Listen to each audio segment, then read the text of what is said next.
I'm a very big, passionate fan of education, so these videos are really here to educate you, probably as I educate a beginner surgeon so that they understand everything better. One of the first things that I do when I walk into a consultation is I look at the donor hair. Today I just did a consultation and I told the gentleman he should either never have surgery or it would be a very, very long time before I ever felt comfortable to touch him. Why is that? Because the donor hair tells me everything. I would really encourage you to watch my video I recently shot on donor preservation, which is really a companion piece to this video. This video is going to talk about safe donor area, or for short, SDA. So I'm going to be using that abbreviation SDA plentifully throughout this video, and it just means safe donor area. Well, what does safe donor area mean? So let's talk a little bit of history. I was a history major in college, majoring in modern Europe, so unfortunately I'm going to talk about history, because without history we don't have context of where we are and we don't understand where things go. So the first understanding of the SDA, safe donor area, was really defined by a gentleman, Walter Unger. And so what the SDA really means is, what can we take from the donor, transplant to the front, and those grafts are preserved, they don't get lost. Why would they be preserved? Well, we have to now take a step back and understand the concept of donor dominance created by Guy Norman Ohrenreich back in 1953-56. So Ohrenreich found that if you take hairs from the back of the head and you move it to the front, that those hairs are genetically not programmed for loss, and they will be there for better or for worse for the rest of your life. There are modifications of this concept that I don't need to get into, recipient influences, etc. You can look at a lecture I gave in India back in 2020 if you want to hear understanding about recipient influences, but way too beyond what I need to talk about today. So the concept is, if I take a hair from the back of the head and move it to the front, those hairs should not go away, because unlike even though there's effects of DHT, dihydrotestosterone, or hormonal influences to hair loss, these hairs are genetically programmed for preservation. So what are the areas that are genetically programmed for preservation, and what are the areas that are genetically programmed for loss? Well, we don't know. As a surgeon, the number one goal that I have is predict safety on the long end, so that in 30 years from now we don't get a problem. And one of the celebrities out there, for example, Bruce Willis, who, if you look at him in his early 30s, he was just thinning a little bit on the front, and now he's actually, like, I would jokingly call him a Norwood 8. He is, Norwood 7 is the most advanced hair loss, but he's actually completely thinned out in his donor. He has a little strip left on the back side. So what if he had an FUE into the front using those hairs? He would be really screwed, because he would have on the back side all of these exposed scars. His grafts would have all failed, because those would not have been genetically programmed for preservation. So Unger began and really worked in the era of the strip. So when he defined the SDA, that area, again, repeating what that means, is those grafts that are taken out that should be preserved on the front so that they stay and not be lost, and those scars don't show up.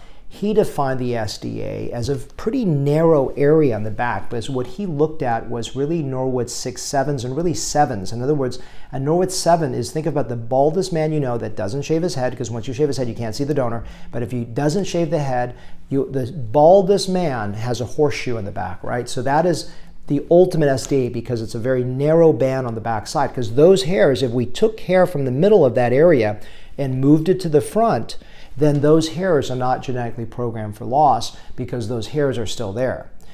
If you harvest too high up, then you have a problem, because those hairs way up high have risk of being lost. So, so that is really the original definition. Now, there's some concepts of SDA that have been modified. For example, if you really look at the donor area, some people have a little higher SDA on the back, and so in other words, let's say that horseshoe, they can sit a little lower on the back versus higher. Unger didn't really find that sensitivity when he talked about things, but the concept is that initial SDA is really very focused in the central middle zone, and of course, the younger you are, the more unpredictability there is for the future SDA, because we don't know where that's going. So the concept, though, is with the era of FUE that began in the 2000s, that SDA no longer works, because Unger's SDA is incredibly narrow. That was great for strip procedures, but it's not great for FUE. Why is that?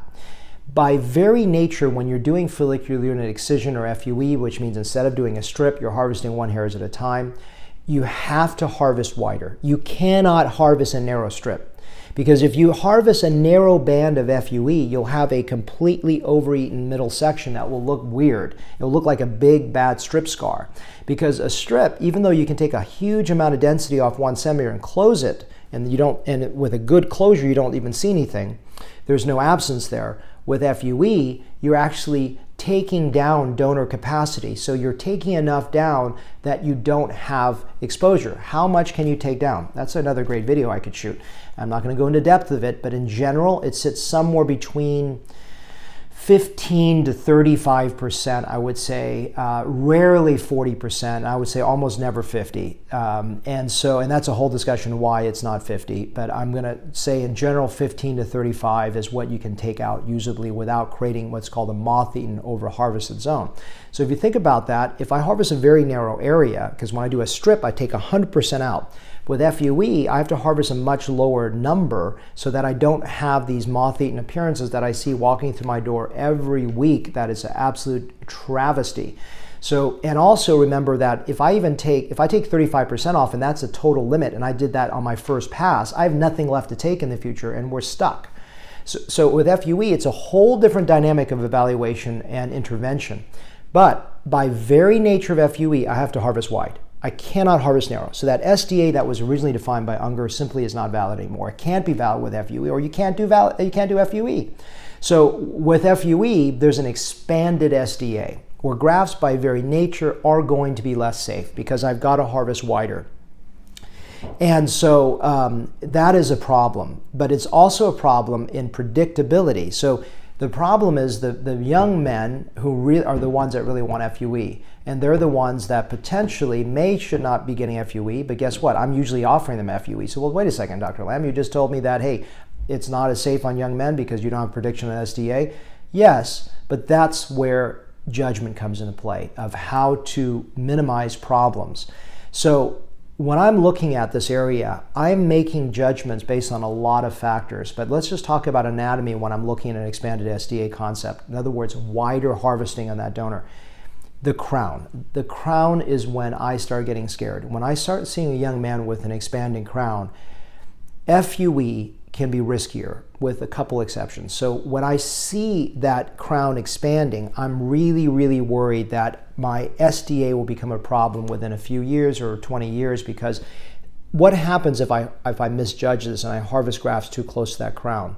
And this is what I see all the time. When you harvest grafts near the crown and you take those grafts out, if that baldness expands into the area I've harvested, not only do you lose those grafts in a piecemeal fashion, but now you expose those white dots, you expose those scars. So you get a double whammy of a problem. So so this is why we have to judge and have enough barrier gap, and the gap has got to be wide enough the younger you are to stay squarely within the SDA. I know this is a pretty sophisticated topic. Most of you may not get every piece of it. Is really I'm teaching you guys as if you're a budding hair surgeon wanting to go into this industry or this field, but I think the consumer today has had a lot of mass marketing that just basically is there to either scare you from a strip or oversell you on an FUE. What I need to do is educate you as if I'm educating you in my St. Louis course I've run for 15 years for surgeons, because this is the kind of thing that is talking about safety. Safety to me is as critical, if not more critical, than sexy over marketing. In fact, it's 100 times more critical than sexy over marketing, because sexy over marketing is what's destroying young men's lives. So I want you to understand that I'm looking for margin. So what is the exception I mentioned? So I actually look, if the gentleman has no retrograde hair loss. What is retrograde hair loss? It means hair loss going up this way. So hair loss usually goes down this way, but if someone has got retrograde hair loss coming this way, that SDA is a problem. But some men, I look at them, I look at their age, I look at their donor, and they've got a wall of hair goes way down to the nape of the neck, and there is no retrograde loss. In fact, the density is wonderful, and their crown sits super high up. So their crown is almost on the horizontal plane. So a lot of times crowns sit on the vertical plane. So let's talk about crown position when I'm deciding on SDA. So if the crown sits on the horizontal scalp way up high, I've got no retrograde hair loss with a lot of hair going down into the nape of the neck, FUE may be a better option than a strip. Why? Because The strip is always safer in terms of taking that center zone, but if I want to take the most grafts on this person over a lifetime, I can take FUE way down low, not exactly the nape of the neck, because again, I want a margin in case he actually has retrograde loss. But I can pull lower down in the nape of the neck, which I can't do with a strip, because if I do a strip down the nape of the neck, I'll leave a scar that's visible, especially if there's retrograde hair loss. So I can take more hairs low and stay farther away from the SDA, but by very nature of an FUE, I've got to expand it higher, so I'm still slightly less safe than a strip in terms of where I'm going, but I can migrate that whole harvest way low. The opposite is true, is that if I see someone with the crown dipping down, especially what's called a cornet pattern, which means that crown is actually thinning, miniaturizing to the donor, that is a red flag not to do FUE, or be very, very careful. Now let's talk about a double whammy. Let's talk about a cornet coming down and a retrograde going up. Well, that person most likely won't even get a transplant. But if he's old enough and he's got a perfect zone in the middle, if he's got a narrower band, he should not get FUE. That's a recipe for disaster, absolute recipe for disaster, because you got no margin of safety. The older you are, the higher the margin of safety. But if you've got a narrow range, if you're a Norwood 5, 6, 7, FUE may not be the best option for you. Well, 6, 7, I would say is definitely. I would be really remiss to say that you would be safe. If you're Norwood 5, I'm really nervous. And then if you take a Norwood 5 and you add a younger age on top of that, you have another level of risk. So people don't understand this. All they're sold is sexy FUE, sexy 4,800 grafts. Please look at my video, big graft numbers, big problems. I'm not saying I don't do high graft numbers. I do, but it's in the context of the guy's got great donor density, he's old enough to sustain it.